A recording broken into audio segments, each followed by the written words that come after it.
From Utah Public Radio, this is UnDisciplined. I'm Reagan Edelman. Recently on UnDisciplined, we discussed the OSIRIS-REx mission, which came to a head with a landing out in Dugway in September of 2023. The spacecraft collected a sample of asteroid Bennu and brought it back to Earth for further study and research. The NASA mission sparked a lot of interest locally because it felt so close to home. The spacecraft has since been repurposed to the mission OSIRIS-APEX, which focuses on planetary defense by analyzing the asteroid Apophis and its close encounter with Earth.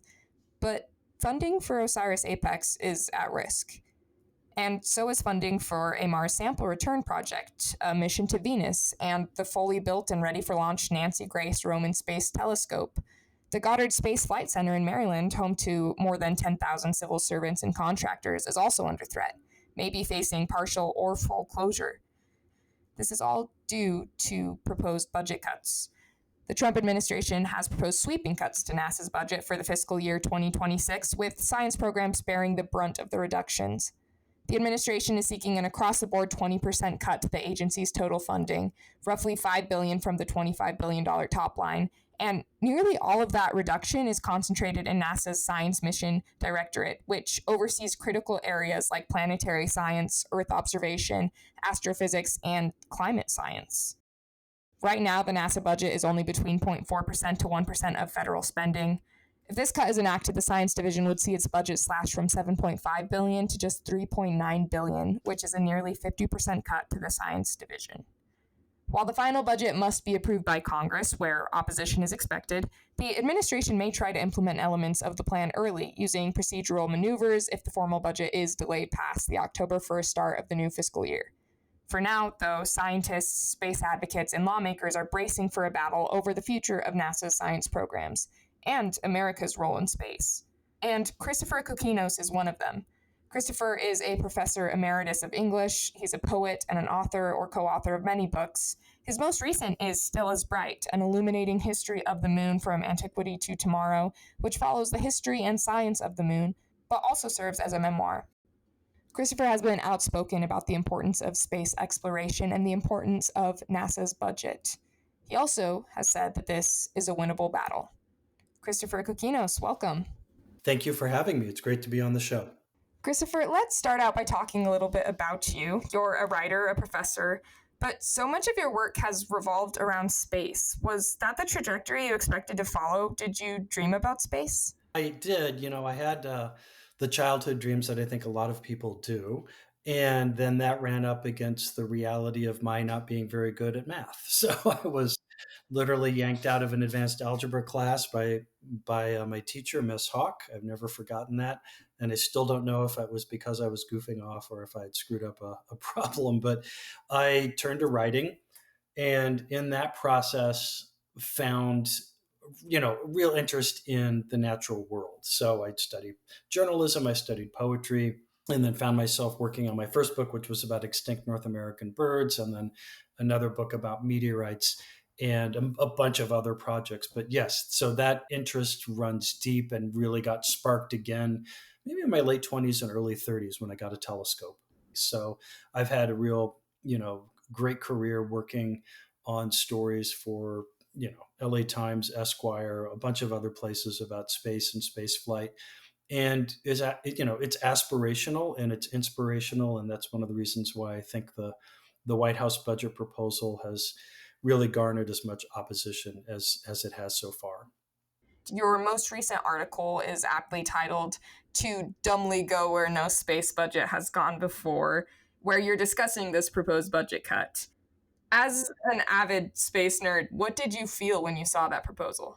I was shocked, actually, and I think part of the reaction in the space community, which is, largely nonpartisan. Space is a unifier. It's across the aisles. There's the Planetary Science Caucus in Congress, the Planetary Society, which has been leading the fight against this budget proposal, Jack Kiraly and Casey Dreyer in particular. It's a nonpartisan advocacy group. And as Casey Dreyer points out, the proposal that came out of the White House actually undercuts President Trump's own interests, his own goals, both in this second term and from his first term. We can talk about the Artemis program, the human return to the moon. This White House budget proposal for the next fiscal year would actually, frankly, just cripple the Artemis program. And yet the Trump administration was the one that began the Artemis program. It was so popular in Congress and in the space community, even with some of the questions people have about it, that the Biden administration continued it. So anyway, yeah, my response was, wow, this is worse than I expected. So, if these proposed cuts are to be implemented, what do you think are the most immediate and visible consequences for scientists, the public, and the space community? Well, I think the most visible and immediate consequences for the public will be seeing cuts in earth science monitoring, climate science monitoring. We would see a further erosion of our understanding of extreme weather, for example. So a bunch of things will happen, and we can talk about the larger sort of aspirational philosophical reasons why curiosity and science and out in space science is so valuable. But to put it in terms of just impact, for every dollar that is spent out of this NASA budget, again, about 0.3% of the federal budget, for every dollar, $3 comes back to the national economy. And that would affect Utah directly because of the Artemis program. So there would be a whole range of impacts if this proposal passes. Something you've been rather outspoken about is the economic value of NASA, which, while it spends a portion of the national budget, obviously, it's also generating a lot of revenue. And it's also creating a large job market. Tens of thousands of jobs, about 300,000 jobs nationally as a result of NASA's investment. And again, just to put this in the context of the federal budget, the federal discretionary budget, so that's excluding Social Security and Medicaid and so forth, all of which is being discussed right now. But talking about the discretionary budget, which would be, commerce, transportation, defense, and so forth, NASA occupies 0.3%. The budget proposal that came out of the White House, really from the Office of Management and Budget, and again, the suspicion in the space community is without the president really paying much attention to it, would return us to a pre 1961 level in real dollars before we even flew an American in space. That is moving backwards. That is moving backwards. So here in Utah, we're talking about 1,600 jobs related to the moon program, the Artemis program. And so we're talking about not quite $400 million of economic output in Utah because of NASA. You also mentioned in your article outsourcing talent and students losing opportunities, and that these cuts might shift the balance of global space leadership were they to happen. Do you think that this proposal could cause a long term brain drain in United States science and engineering? Yes, oh, absolutely. The American Astronomical Society has said, that this is their language. Without robust and sustained federal funding, the United States will lose at least a generation of talent to other countries, and that's just unacceptable. And so, we're already seeing universities in Canada, in France, and other countries reach out to American scientists and researchers and say, come here. So they're developing packages to bring American scientists overseas. The brain drain would be astonishing. And even again, if this proposal doesn't pass as it stands, there might be additional damage. And already I've done some reporting for Scientific American and other venues on the morale at NASA. It's quite low.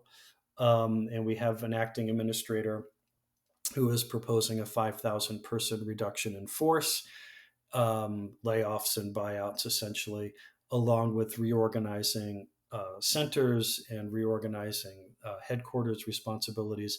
And it's not that change is bad. I mean, some of these things might be very beneficial, there's no question. But to have that happen in the context of this budget proposal sort of hanging over the agency and hanging over American leadership in space, is it's disheartening to a lot of people in the space community. And there's a sense of fear also about not just the future of our programs in space, but people's livelihoods depend on this. So again, tens and tens and tens of thousands of jobs in industry and small businesses, at NASA centers, at universities. These are all at risk right now. If the research wasn't enough to be concerned about, if the economic value of the job market wasn't enough to be concerned about, there's another lens to this too. It's a hit for the nation as a whole for multiple reasons, like we've been mentioning, but there's this greater implication regarding security risks, national security risks too. Tell me about that. Yeah, absolutely. I think, I would come back to, some of the things I've written about for the Salt Lake Tribune and the Los Angeles Times in trying to consider this proposal. And if we cede American leadership in space this easily, then we lose a number of assets. We lose missions. We lose engineers. We lose researchers, and those people go somewhere. And there's a good chance that American leadership in science turns into our being a kind of backwater. There's one other point I would make here too, which is the United States NASA administrator under President Trump in his first administration, Jim Bridenstine, is a Republican congressman from Oklahoma. There was a lot of skepticism about his appointment.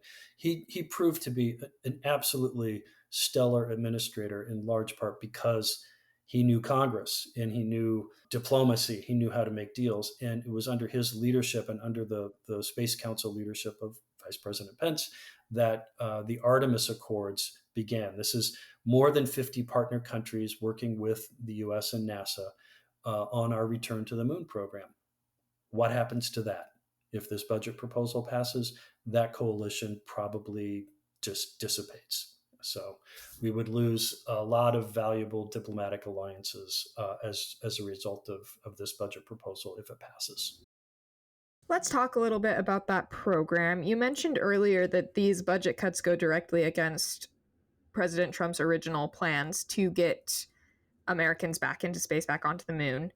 Why has that shifted? I think the finger points at the Office of Management and Budget, and putting a proposal in place that for whatever reason, other people in the administration, the president himself, didn't pay that close attention to. So I'm hoping that there are people around him who are saying, "Look, if this passes, the program that you started will really effectively end after just a couple flights." So Artemis 1 flew 2 years ago. That was a test mission, and the launch vehicle, which admittedly has been over budget and has been delayed, nonetheless worked. We have a flyby scheduled for early next year with humans on board, an amazing crew. I've been privileged to talk with them. They are going to be the first humans to return to lunar space in more than 50 years. All that's to say, the program is in the pipeline. There are complexities. There's an architecture already built, and there are people already working on this. Metal has been bent. Materials are, being manufactured right now. It would make absolutely no sense in all of these reasons, including budgetary reasons, for the Artemis program to stop after just 2 flights. I think that the Artemis program is also super powerful in the sense that it can get people invested in science again, get people invested in space. I was about 10 years old when the shuttle program ended with the Atlantis trip in 2011. And I remember feeling absolutely devastated that that was over. It seemed to me like space was completely out of reach again and that it was just over, which might have been a bit of a 10-year-old dramatic reaction. But I do think that some of that wonder and some of that excitement comes back with the potential of sending regular humans, regular astronauts back and giving them those opportunities. It's a really powerful idea. I agree, and I'm the oldest person in the room. I watched the Apollo 11 landing. I was 6 years old, and it was deeply inspirational. It still inspires me. Apollo was a unique moment. Like, we're not going to get that moment back. The politics are very different, but the inspirational aspect of human spaceflight cannot be underestimated. Kids make decisions to go to school, to become scientists, become engineers to become pilots because of programs like this. So there is that, and there's also the fact that the moon, having written about it, I look at it through my telescope. I think it's a beautiful landscape. It's weird and wild and dramatic, and it has a lot still to teach us. So when people say, "Well, we've already been to the moon, why go back?" It's like, well, that's like saying, I was in Europe for a 2 week vacation. I've been to Earth. Like I know what it's like. The moon has a lot of secrets yet to tell us about the origin of the solar system, the possibility of being a platform for really interesting science. It has the potential to give us the kind of test bed that we need if we're serious about going to Mars. And so, this notion that has been out there a little bit that this budget proposal actually gets us to Mars faster, I think that's just a complete fallacy. Space is hard. Going to the moon is hard. Even going back to the moon is hard. Going to Mars is exponentially more difficult. We need to prove technologies. We need to understand the behavior of human physiology in a deep space environment for long duration, periods.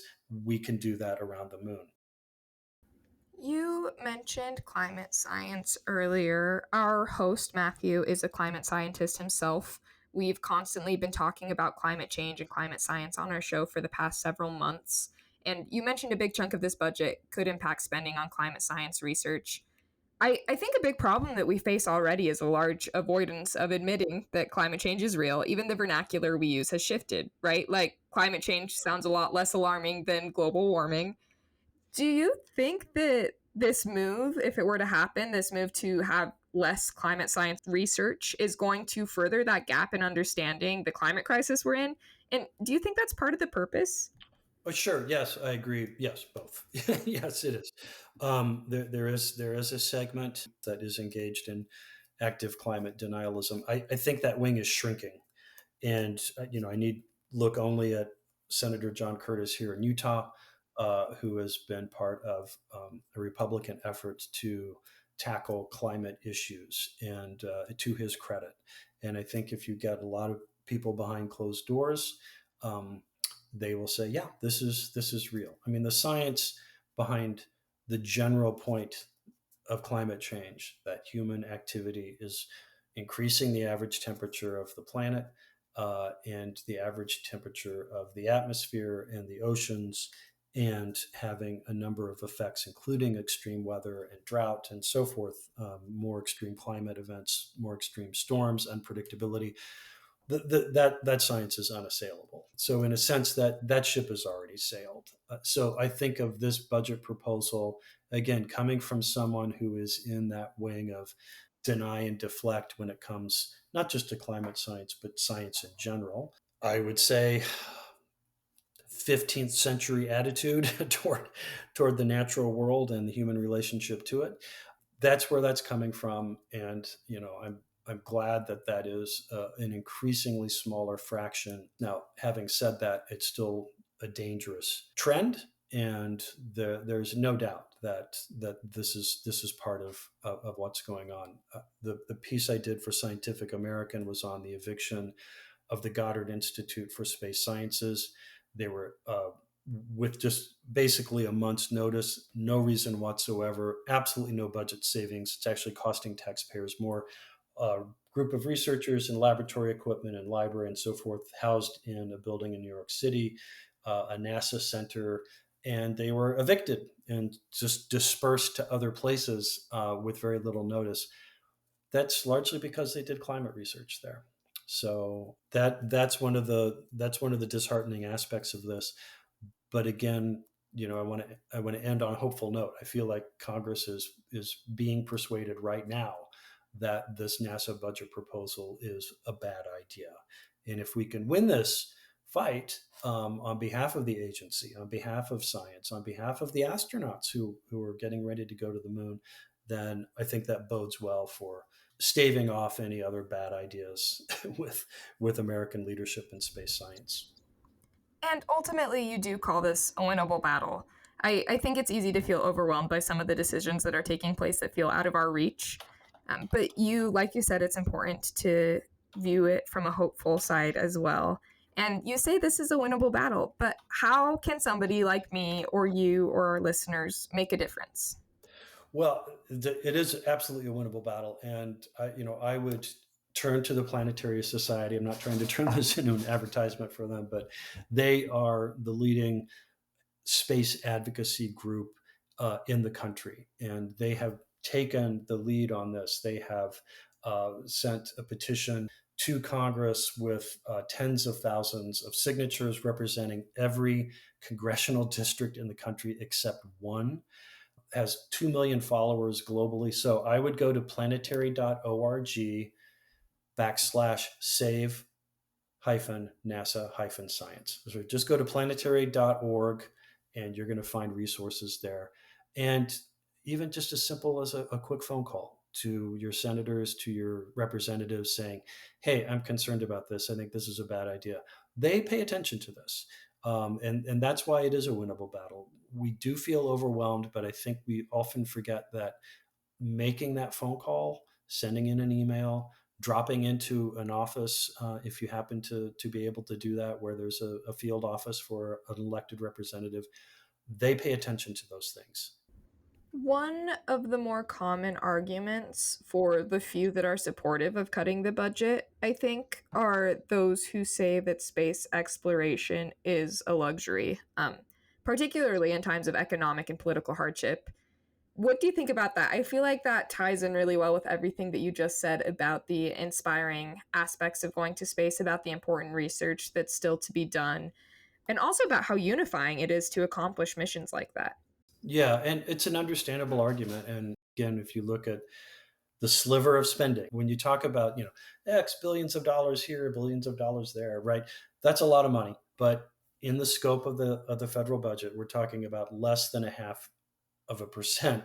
So NASA does not take up that much room and yet has all of these positive consequences. And we choose to go to space and, humans and probes, and we pursue this knowledge because of our curiosity. Like, we evolved to be a curious species. And so we explore other worlds to know those worlds. And that's how we discover more about ourselves. That sounds abstract and poetic, and maybe it is, but I think it bears sort of repeating that curiosity is a virtue, and pursuing curiosity scientifically is a virtue. We need governments to put projects together, not just for space, but other research in diseases and in energy development, all of these things. That's a civic responsibility. The last thing I would say about this is that we have the wealth in this country to do a lot of different things. And I think that the old argument that we have to solve everything here on Earth first runs against human nature, for one, and ignores the fact that solving for space helps solve for Earth. So I think we can do all these things. You end the article with this really, I think, quite beautiful and humanistic thought about why we explore, why we choose to go to space. Yeah. I think it's a very fitting conclusion to such a passionate piece. Christopher, what does this exploration mean to you? Why must we continue to explore? If we do not explore, we are choosing to become individuals and cultures and societies and a species that values a kind of false security over asking questions and getting answers that are inspiring and sometimes discomforting. So that's why we choose to go to space. It's again pursuing knowledge because we evolved to be curious species. We would not be here without curiosity. So if we decide as a country that we're not going to explore other worlds, that we're not going to know them, that we're not going to discover more about who we are, that we're going to sort of close in and close ranks and live a life of I think, fearful comfort that is actually ultimately insecure. If that's what we choose to do, then I will be profoundly disappointed.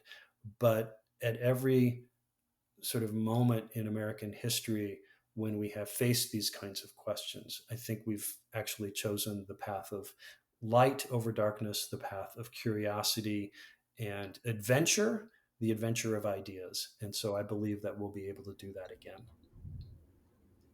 That's Christopher Kokinos. Christopher is a professor emeritus of English. He is a poet and an author or co-author of many books. His most recent is Still as Bright, an illuminating history of the moon from antiquity to tomorrow. Chris, thank you so much. Thank you. UnDisciplined is a production of Utah Public Radio, and if you happen to live in Utah, you can listen to us on UPR every Thursday morning at 10:30. If you miss us then, you can listen to every episode of UnDisciplined wherever you get your podcasts. Our program is supported by the College of Humanities and Social Sciences at Utah State University and from listeners like you. You can support our work at donate.nprstations.org/UPR. Our executive producer is Matthew LaPlante. Our theme music is Little Idea by Benjamin Tissot, and I'm Reagan Edelman. Thanks for listening. Now go have big ideas.